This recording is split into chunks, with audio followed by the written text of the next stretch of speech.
did you come from? Doesn't matter.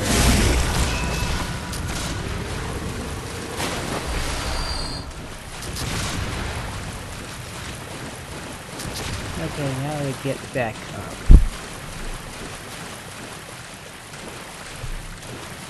As you can see, the little messengers, they've made their mark, at least in the traditions of Yarnum and further beyond, in that they are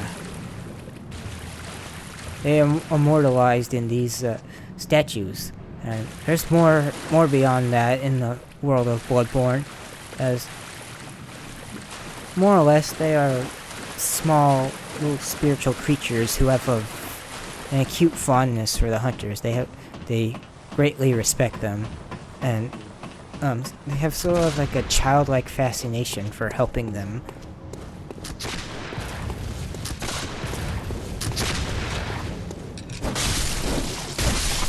And their help is greatly appreciated. How they leave notes.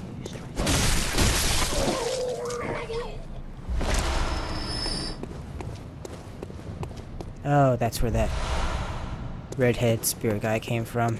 Normally he's patrolling around up here. He must have fell down for one reason or another.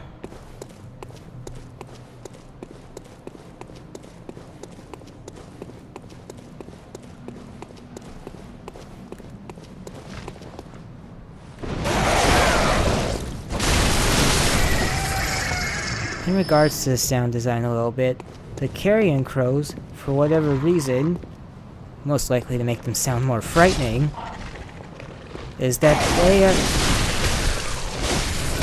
they bark like dogs.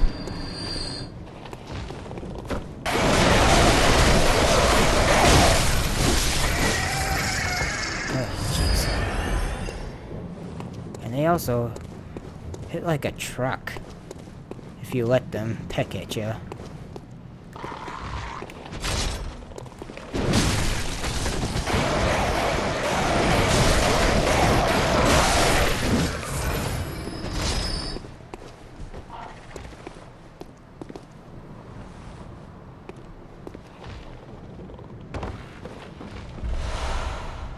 Stone shard, very useful.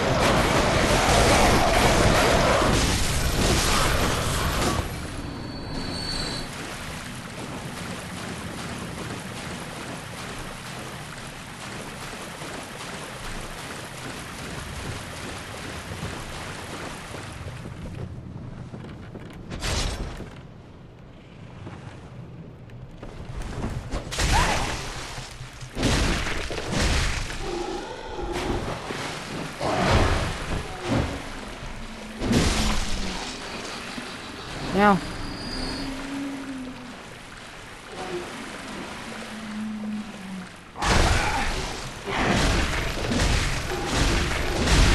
until I took a real good look at these things, I thought they were some weird zombies. In fact, their official name is Rotted Corpse. Oh. Yeah. I'm not very good with that. But what they actually are is they're the weird, creepy beastmen we've been seeing. The particularly transformed one with the long arms and red hair. That have been, had their legs cut off and they've been thrown into the sewers to drown and die. And that didn't quite happen, both because their bestial toughness and the fact that it's not quite deep enough in here for them to drown. So they've kind of just festered down here in disease and slowly rotted away, but their beastly regenerative prowess is making that a slow and arduous process. They'll puke up poison on you. They are...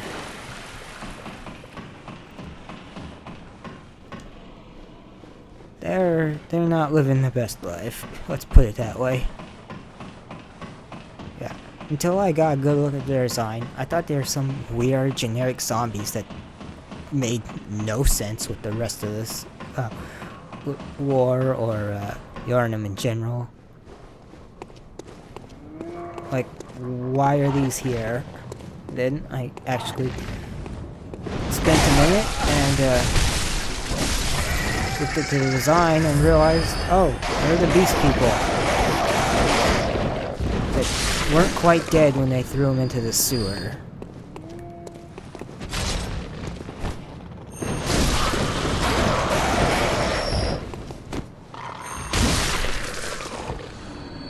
It's a much later item, but one particular, ooh, another Madman's Knowledge, very nice. Though we only need the one for this moment.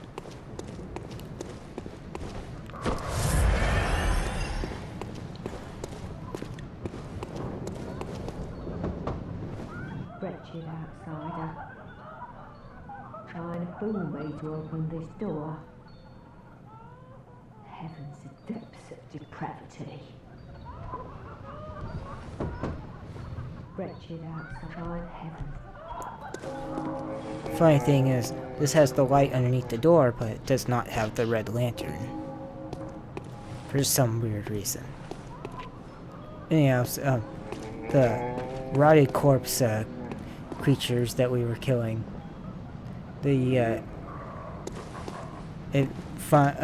reason that they don't have legs, and this is something that's explained much later, but it's really not much of a spoiler, but one of the pant legging items states that there was that putting iron around the base of your legs stopped the beast blood from creeping up you, and that was a superstition of Yarnum, and that would stop you from getting infected if you had iron or metal along your legs, so the beast blood can't creep up and infect you. And these characters would probably had their legs amputated off as a extension of that superstition, and of course it was not successful.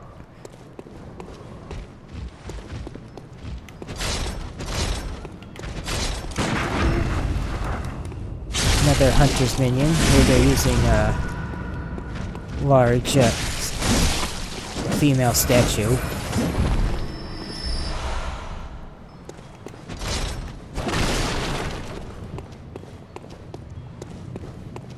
Which of course disappeared after it died.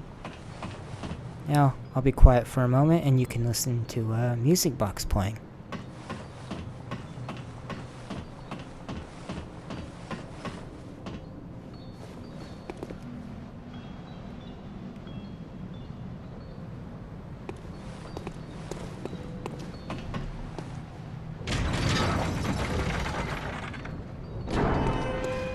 I actually heard this from all the way down there.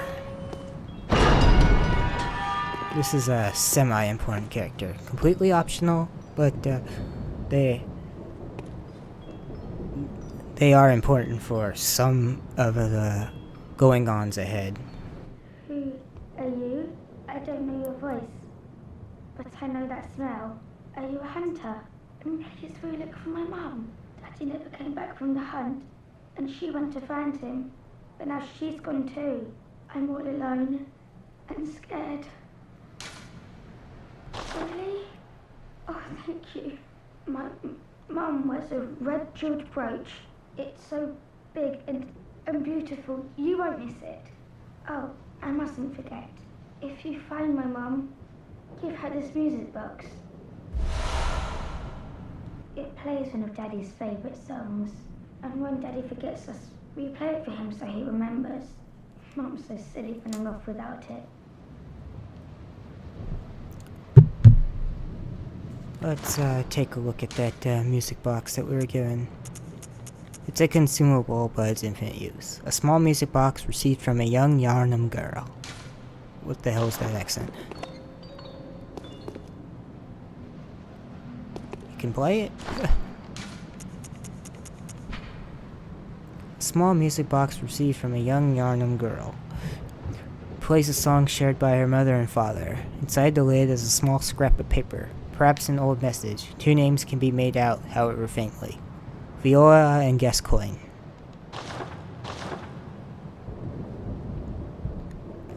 Now, like I said, that'll be important a little bit later. First, we have a couple other things to do before we reach that point in the night.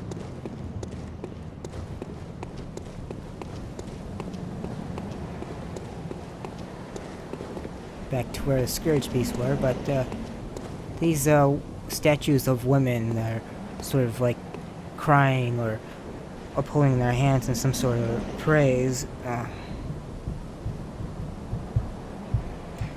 are holding candles, and again, related to like prayer candles we have in real life.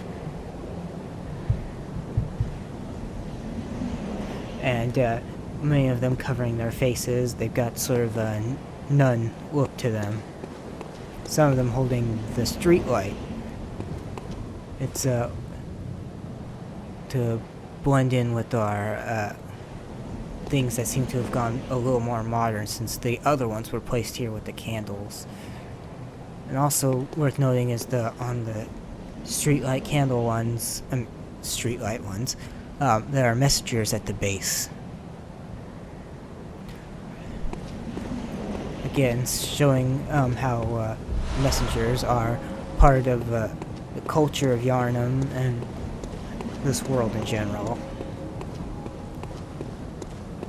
Small, childlike beings that have just an amazing fascination and love for the hunters and what they do. Leading me one to believe that they're pretty simple-minded. I can't probably process a lot, but they don't have the most complex thoughts. At least I would assume. But they and their services are invaluable.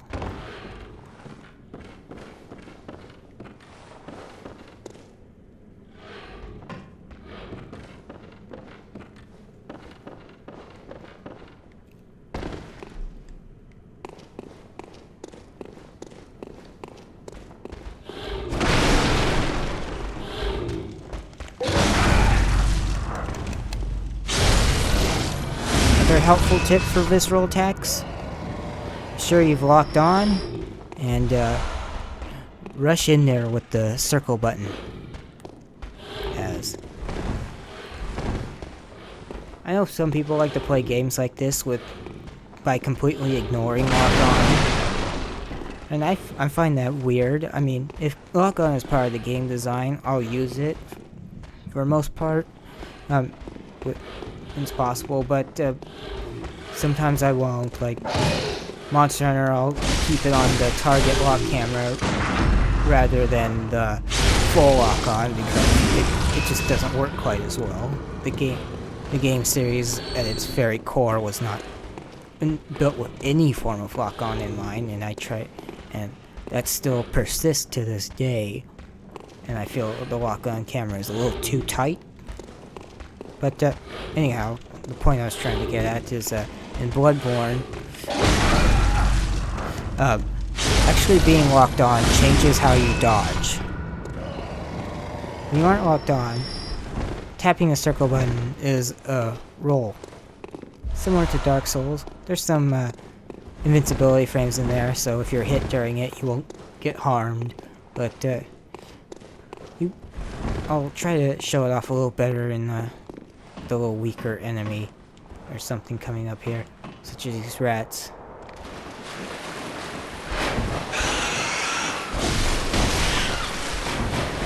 Notice that I dodge left and right.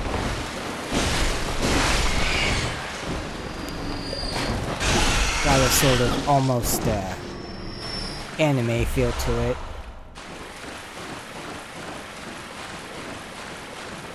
And that has different iframes from the roll, and it also has utility, and that showed off here as well.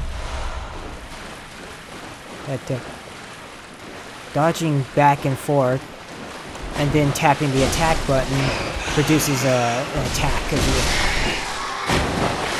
that's unique to that animation.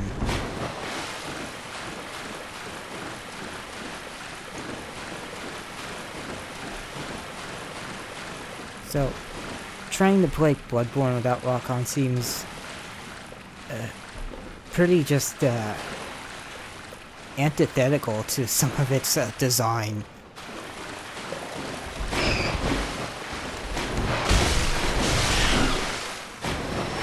Just like at its core, they want you to lock on, they want you to go back and forth. They want you to have that drifting, dashing speed and movement. Like this. I believe it has more iframes than the roll and two. On top of it.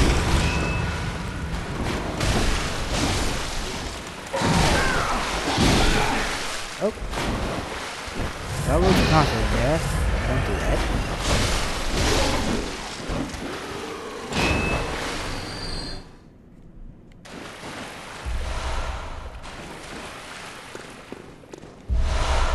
Hunter hat and full hunter set. Now this.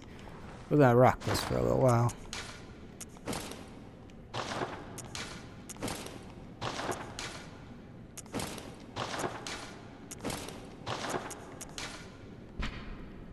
One of the standard articles of hunter attire fashioned at the workshop. A fine piece of hunter attire that provides stable defense to anyone facing Yarnum's beastly threat. Recognizable by its withered feathers, this cap is fashioned after one of the old hunters.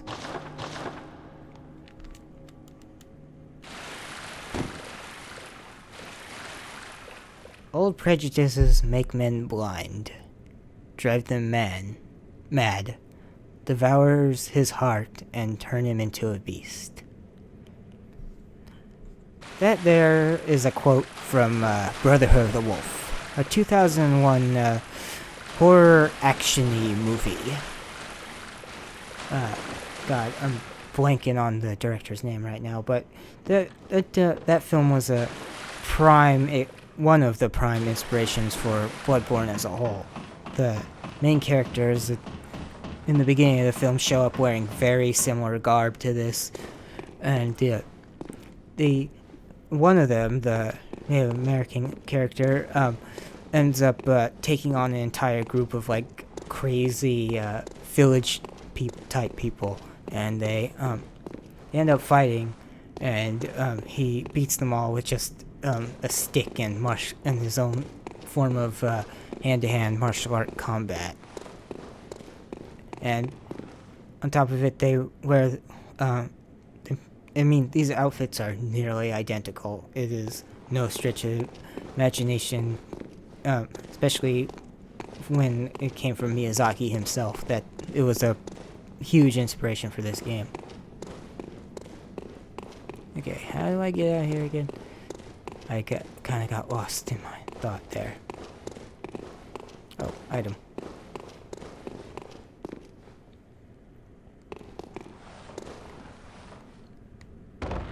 Oh, almost missed that.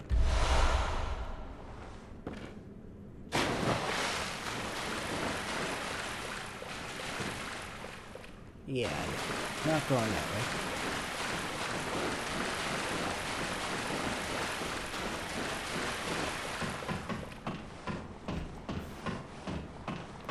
It's also, I think it's pretty apt in that, the Native American character is like a mysterious foreigner, while so is your character in this game, who's also the primary badass.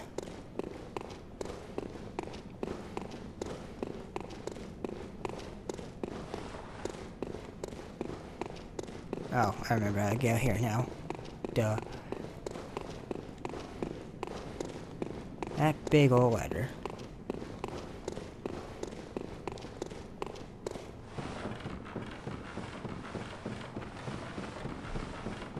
Though, Brother of the Wolf is set in the, like, I want to say, like, yeah, it was the 1700s, while, Bloodborne is more of a very, steampunky, hyper, I don't want to say idealized, hyper-fantasized version of the 1800s.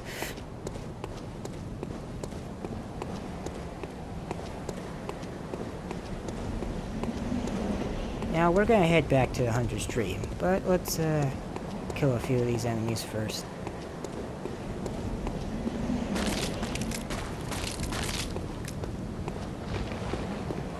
Come on.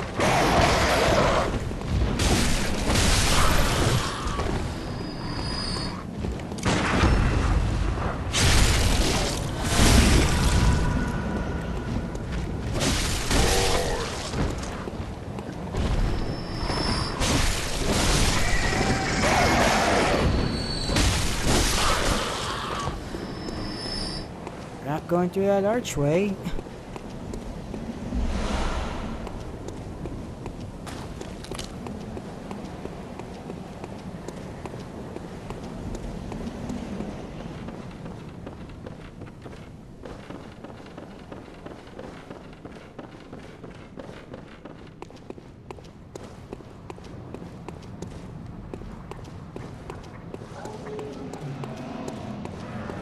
Across the valley, Yeah, I have okay. that's your bit. You haven't updated yet? Didn't think so.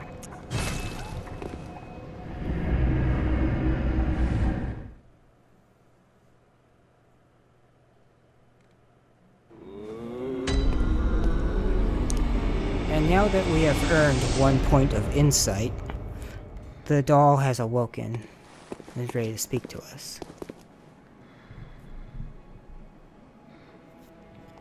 Hello, good hunter. I am a doll, here in this dream to look after you.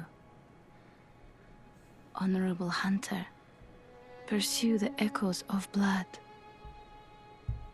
and I will channel them into your strength. You will hunt beasts, and I will be here for you to embolden your sickly spirit. The doll is voiced by Iveta Murdal-Silova. I'm sure I butchered that. I'm not even sure what country she's from because I could never find very much information on her. But she's got this really nice, really specific cadence to her voice. Some European country that I can't place and probably don't know. Let's chalk that up to American ignorance. But she's also the voice of the Maiden in Black in Demon Souls, and of course this character here in Bloodborne. And she doesn't really have very many other roles. I could not find anything else outside of these games that she's done. So very specific typecasting there. Use blood echoes to raise stats. Very well.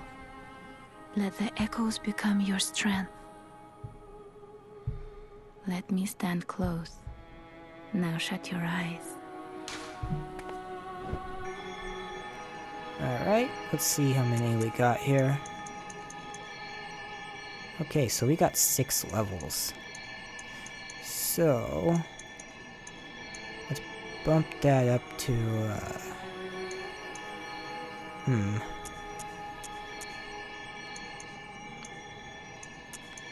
Alright, I think that works for right now.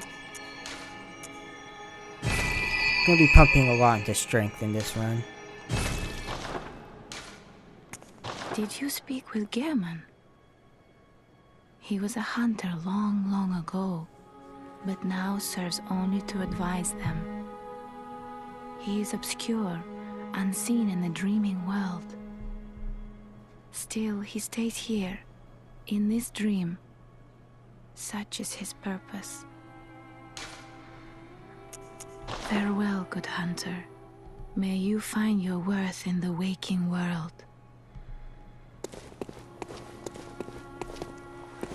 Fun little thing about the doll in this game, and also going forward in Dark Souls 3.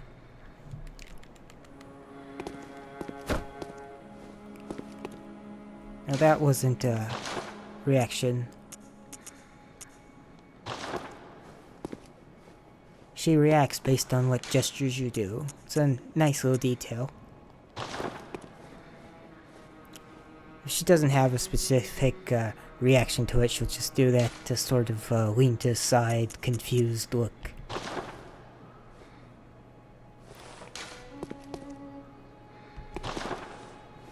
Not sure if I have any right now else that she'll react to.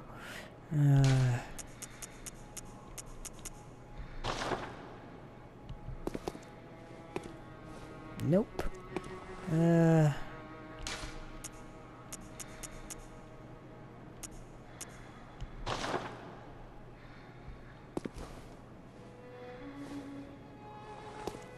There we go, that's the one I was looking for. Consume insight and ring the becking bell to enlist the cooperation of hunters from other worlds. Silencing blank ends such forms of cooperation. Becking bell and silencing blank. Great old bell discovered in the underground labyrinth. Its ring resonates across worlds, and the first hunter used it as a special signal to call hunters from other worlds across the gap and cooperate. A human must use insight to ring this uncanny bell, but the benefits of cross-world cooperation are many. Silencing blank. Hunters are linked by the resonance of bells with special encoded timbres. This inaudible burst disrupts such resonance. Fire to end cooperation and prevent further cooperation. Firing this does not disrupt the resonance of a sinister bell.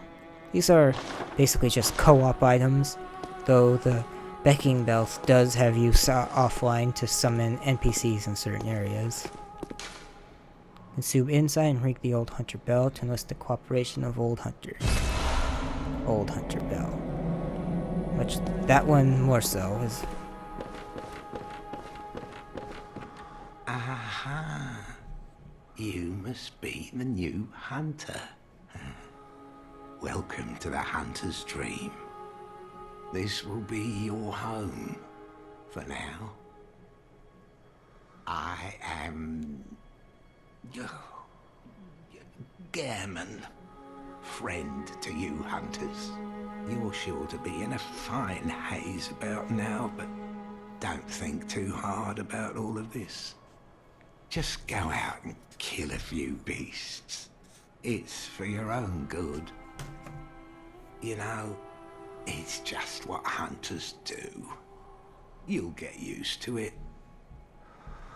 I'd say he's surprisingly chipper and cavalier about that, but for someone who's done this as long as he has, then yeah, that's probably the closest thing to the best attitude you can have about this.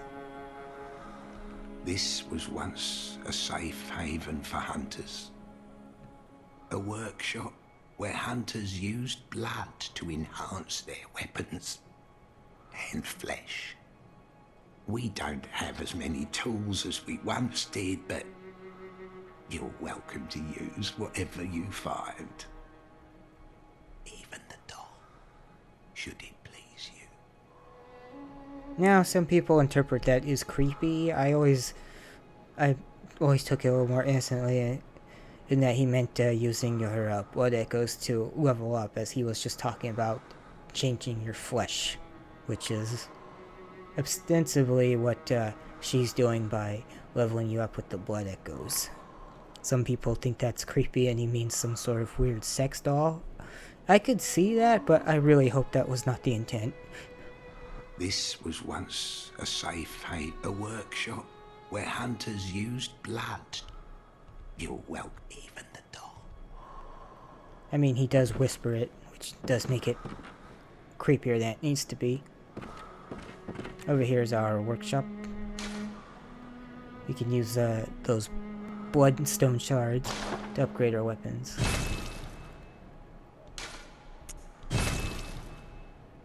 Upgrade the saw cleaver +1. We're going to ignore the saw spear. No point in upgrading the pistol at this time, if ever. To escape this dreadful hunter's dream, halt the source of the spreading scourge of beasts, lest the night carry on forever.